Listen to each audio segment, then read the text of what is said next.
ازيكم؟ النهارده هنتكلم عن اهم 10 انواع كلاب وتستخدم في الاعمال البوليسية او الشرطة. يلا بينا نبتدي. رقم 10، البلاد هاوند. كلب سير فرنسي من اقدم انواع كلاب السير في العالم، وصاحب اقوى حاسة شم في جميع انواع الكلاب. بيتم استخدامه في عمليات تتبع المجرمين وانقاذ المفقودين والكشف عن المخدرات. رقم 9، السان برنارد. كلب أسرة سويسري بيتم استخدامه في عمليات الإنقاذ المفقودين أو المصابين في جبال سويسرا الجليدية. الكلب ده معروف بطبعه الهادي وحبه للناس، وعشان كده بارع في عمليات الإنقاذ. رقم 8، البوكسر. كلب حراسة ألماني معروف بسرعته وولائه لصاحبه. بيتم استخدامه في البحث عن المجرمين. كلب رشيق وجسمه عضلي ومعروف بعضلته القوية بسبب إن الفك السفلي أكبر من العلوي. رقم 7، الداتش شيبرد.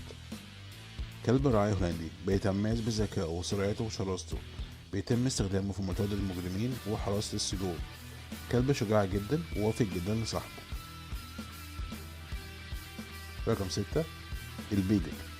كلب سيد انجليزي معروف بحبه للإنسان، ولكنه صاحب حاسة شم قوية وطاقته عالية جدا، فبيتم استخدامه في البحث عن المخدرات والمتفجرات.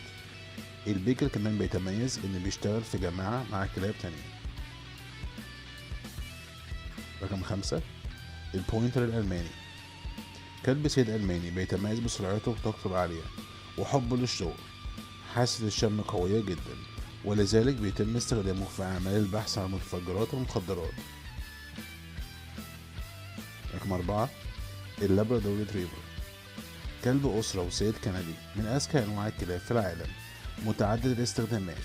بيتم استخدامه في البحث عن المخدرات والمتفجرات، وكمان في البحث عن المفقودين. رقم 3، الدوبرمان الألماني. كلب حراسة الألماني من أشرس أنواع الكلاب في العالم. كلب ذكي جدا وحركته سريعة وجسمه عضلي وقوي. بيتبع التعليمات زي الآلة، ما بيخافش من حاجة أبدا. بيتم استخدامه في تتبع المجرمين وحراسة السجون. رقم 2، الجيرمان شيبرد. كلب رعاية ألماني متعدد الاستخدامات، وأكتر كلب بوليسي مشهور في العالم. معروف بذكائه وقدرته على تغيير سلوكه طبقا للموقف.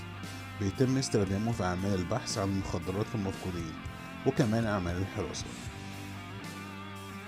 رقم 1، المالينوا. كلب راعي بلجيكي وأشهر كلب بوليسي في العالم حاليا. كلب ذكي جدا وبيتم استخدامه في كل شيء تقريبا. بيقدر يتسلق المباني ونط مسافات عالية.